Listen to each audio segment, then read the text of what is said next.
Okay, today I'm going to be replacing the rear brakes and the rear rotor on a 2007 to 2011 Jeep Wrangler JK. Okay, so it's not that hard to do. You're gonna need a couple of tools. The only tricky thing is if this the rotor doesn't come off, you know, especially if it's original or it's rusted on, you're gonna probably need a puller. I do not recommend hammering it so much. I tapped it a little bit. If you hammer, some guys hammer this with a sledgehammer, you're only gonna damage the race on the bearing, and then instead of replacing your brakes, now you're gonna replace a bearing.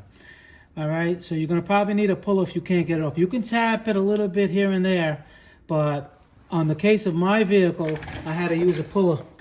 Now, good thing about the puller is you can rent it from any auto parts store, Advanced Auto Parts, AutoZone, if that's near you. All right, you put them in here like this, all three sides, and you know, you snug it down, and then you turn it. You can use an impact and lightly tap it as you as you get it tight, but be careful. Don't just keep doing it, keep doing it, keep doing it. If this thing snaps off, it can kill you or hurt you bad.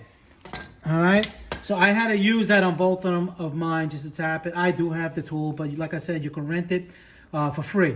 In other words, you pay for the tool and then they give you your money back, so you don't pay nothing.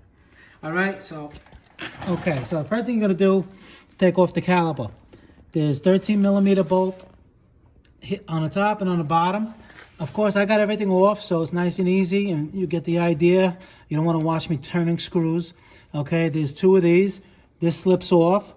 There's gonna be your brake pads right here and over here. You take your brake pads off, okay? Then you're gonna have in the back, over here, there's going to be two 18mm bolts. All right, you take those two off.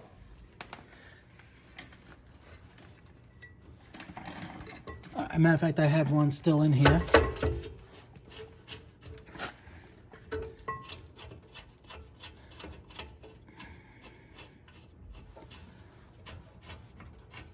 Okay. All right, and then the bracket comes off. Oh, this is not what you want to do. All right, when you do, you don't want this to hang. You don't want it to pull. You prop it up and you put it somewhere where it's not out of the way. That's slip. You don't do that. Okay, and then what you're going to want to do is you're going to want to push the piston back in. You do it slow. When you feel resistance, you push a little bit, wait till it relieves, push a little bit, wait till it relieves until you get it all the way flush. So when you put your new pads in, the new pads have thicker meat on it, and this way it gives it enough clearance. Okay? And after you do that, you keep this on the side. And then you take the rotor off. Like I said, I had to use the, okay. See, this one's all rusted on there. You know. I mean, you don't have to do this to do a brake job if this was replaced. It's just that when they get really old like this, you know, sometimes they just don't want to come off, or, you know, I like to replace them. Not every time you do brakes, but they're original to the truck. So, all right. And when you put the and this is your brake, this is your emergency brake. It's a shoe, top and bottom. There's a rubber plug back here. Well, it's in back here. In back, there's a rubber plug. You take that plug out, and over here, you'll see a little adjuster.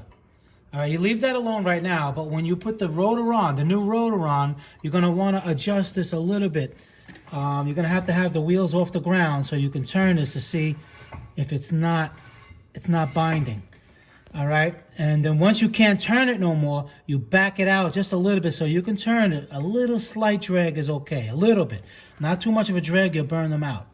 And like I said, in the back, the rubber thing, you put a screwdriver in there and you turn this until it slightly drags, and you just back it off a little bit. And the reason why you do that is because when you hit the brakes, if the brake pedal is a little too soft, that's because these are expanding a little too much. But if you adjust them out to the proper spec, like I just said, then when you hit the brakes, you got a nice firm pedal.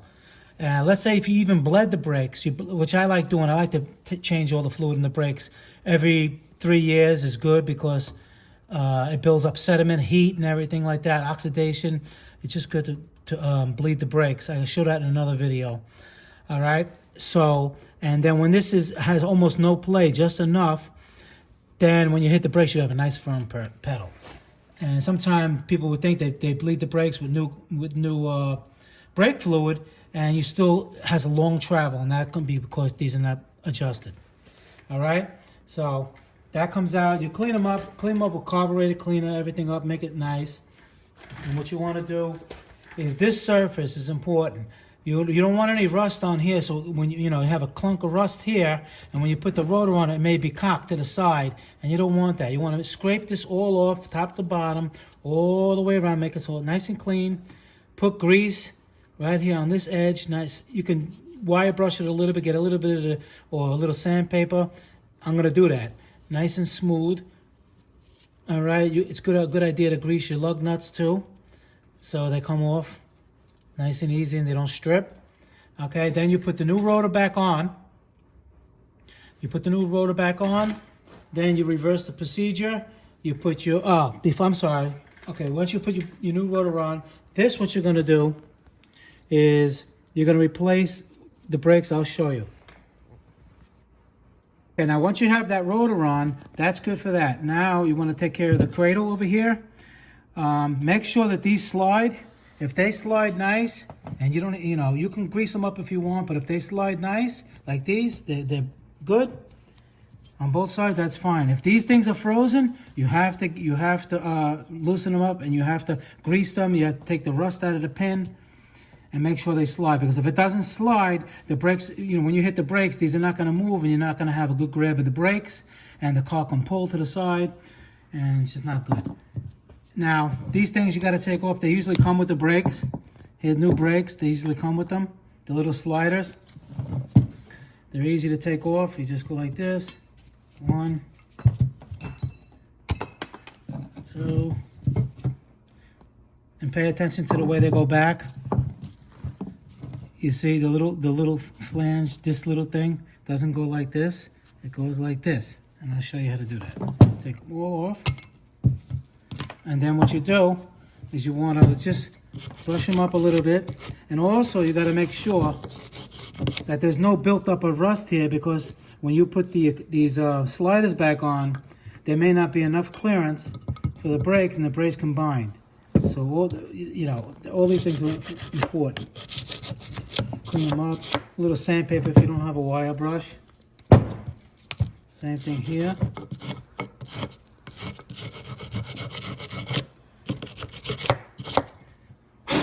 All right, make sure that's clean. Then you get your little clip, and you put it in the back like this, and you push it down. And basically that gives you a nice smooth surface, not the cast iron surface. It gives you a nice smooth surface, top and bottom. Put it on an angle like this, and you clip it. And basically, when you install this back in the car,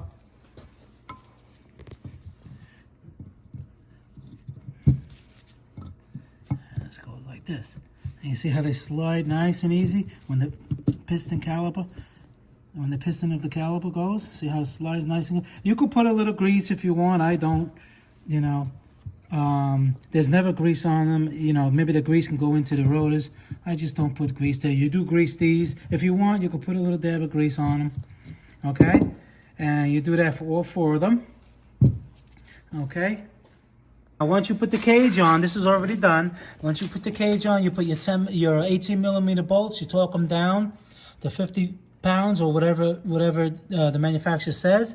Then you put your caliper on. You put your brakes on first. Then you slide on the caliper, and then you put your 13 millimeter bolts, and you torque them down too. All right, and then basically your brake job is done.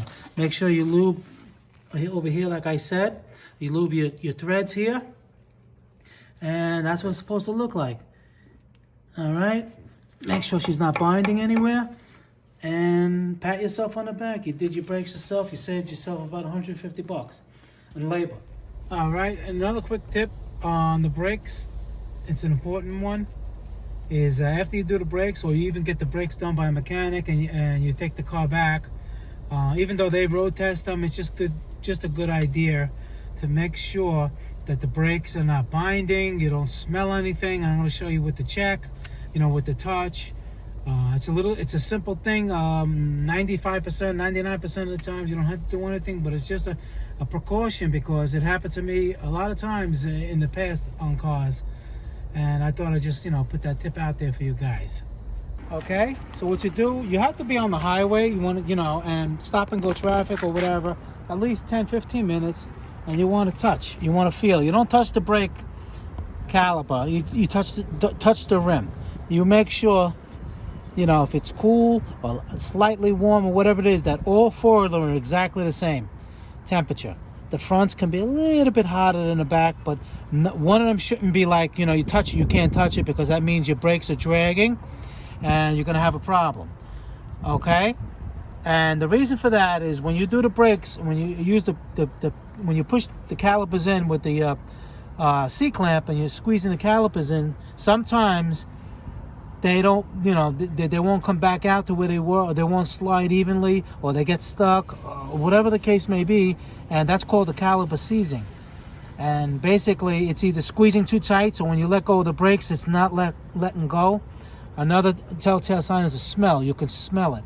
I know what the smell is. It's just going to smell bad. It's going to smell like a clutch burning, but that's brakes, because they have the same material as clutches. And you don't want to smell none of that. And like I said, the easiest way for anybody, even anybody, you just touch your wheels. They all should be about the same temperature after driving about 15 minutes. All right, simple, but it happened a couple of times,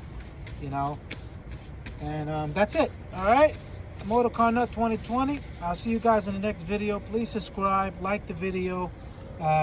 Take care.